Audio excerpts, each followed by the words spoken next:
or nothing.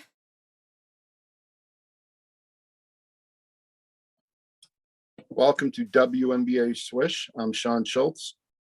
And I'm Asia Kopp. And we're joined by who I think should be the #1 pick, but apparently somebody else is going to get it. Grace Berger from the University of Indiana. How are you? I'm great. Happy to be here. An exciting week. So yeah, happy to be here. A lot of media interviews? Yeah, a lot of interviews just in general with media and coaches, GMs, teams, all that stuff. So it's been a busy week, but an exciting week for sure. Excellent. We'll start off with the college experience. What did you love most about Indiana, and what are you going to miss the most? I mean, I think, what I loved and what I'm going to miss the most is just the people, the relationships that I built throughout my 5 years there with, obviously, at the top, Coach Moore, and how close, I am with her. And just being around my teammates and the staff every day. They're just really great people who I'm definitely going to miss when I'm not in Bloomington next winter. Relationships with the coaches are going to carry over throughout your life? Absolutely. I mean, I've gained, 3 of the coaches on staff were there all 5 years that I was there. And they obviously played such a big role in my development on the court, but I think more in my development as a person. So I just have so much respect for them. I've obviously become really close with them off the court and on the court. So it's definitely, at Indiana, it's a lifetime thing, not just a 4 or 5 years that you're in college thing. I'd like to pass down the torch to, now that you're moving on. Who's going to be your apprentice? I mean, Mackenzie Holmes already kind of has the torch. I mean, she's a bucket getter. She's one of the best players in the country for a reason. So I think they're in good hands there. We have a really good team, a lot of young talent, along with some veterans that'll be back next year, and then hopefully a couple good players in the transfer portal come and kind of fill my void. So it's exciting time for Indiana for sure. I know that midseason you were injured. And, I know that's not a fun time for any college player, especially midseason. But did you feel that kind of humbled you as a player or made you stronger in any way, shape, or form, and, prepped you for what's to come? And I think the biggest thing with injuries is it just, you realize how much stuff you take for granted. So I think, when you've been at the same place for 5 years, it's easy to take being in the locker room with your teammates or being, on the practice court for, 3 hours a day for granted and kind of just go through the motions with that stuff. But when you're injured, like you miss all of that. You realize how blessed you were when you were able to do it. So I think, looking back on it, it was, really hard for me and tough when it happened, but I think it was a good thing in the sense that now every time I step on the court, every time I step in the weight room, like I'm just so grateful and excited to be there. So like I said, it was tough at the time, but I'm grateful it happened.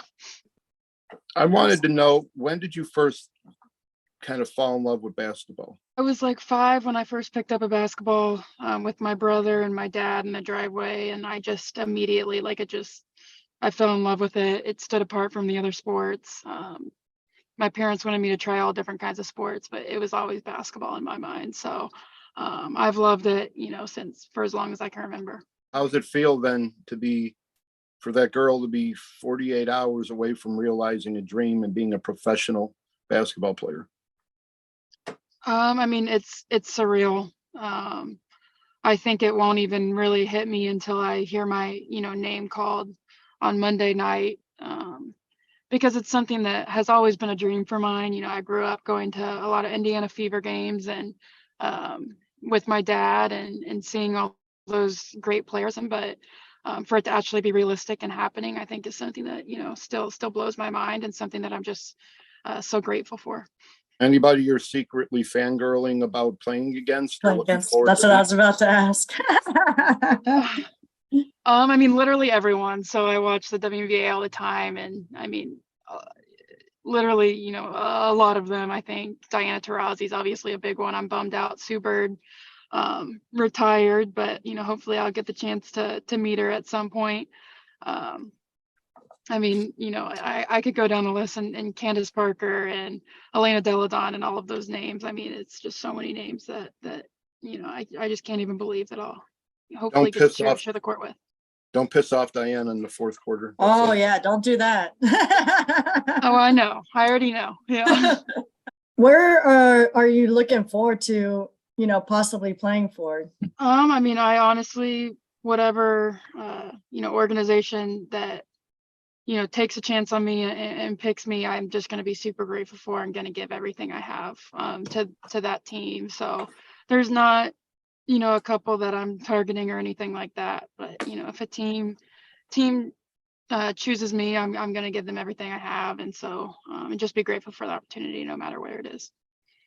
How cool would it be to play for Indiana and stay in your home area? It would, be super cool, I think, to potentially play for a team that obviously is close by, have a lot of the same community supporting me, a lot of the same fan support, and get to stay close to a lot of the people that I love. So, I mean, it would be great if that's what presents itself. But if not, I'm open to going other places and kind of building a new life there as well. I know you can't talk about what specific teams per se, but how have those interviews gone? Has it been more of a, you're trying to sell them on you, or they're trying to sell you on them? I mean, I think a little bit of both. I think the interview process has really just been about getting to know each other, kind of starting to build that initial relationship. Maybe hear a little bit about where they see me in the league and where I see myself and what I need to improve upon. Talking a lot about my college career and whatnot. So, getting to know each other, kind of feel the situation out, see how we click. And yeah, they've all been really well, gone really well so far. What do you need to improve on? I think 3-point shooting is the biggest thing I've heard.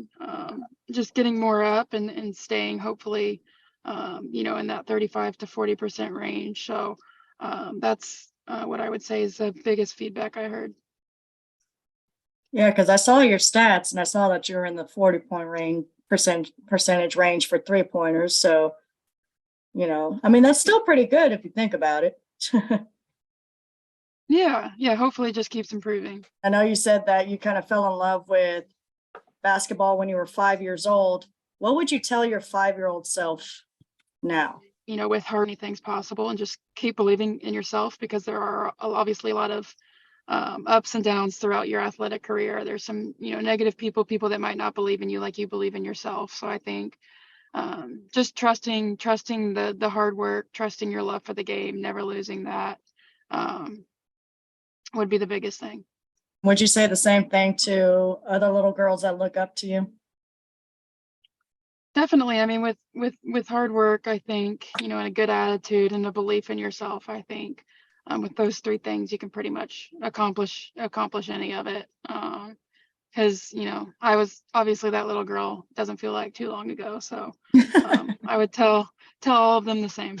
We'll wrap it up there, Grace, because we know you're busy. Just, good luck with it, and just always stay true to yourself. And we'll definitely be watching and rooting for you. For sure. Absolutely. We'll keep up with you. We'll Thank be you in the both. stands with the Grace Berger jerseys. That's right. You better be. There you go. Yeah, you better There be. you go. That's right. Okay. Grace Berger, thank you so much. Yes, thank you. You all.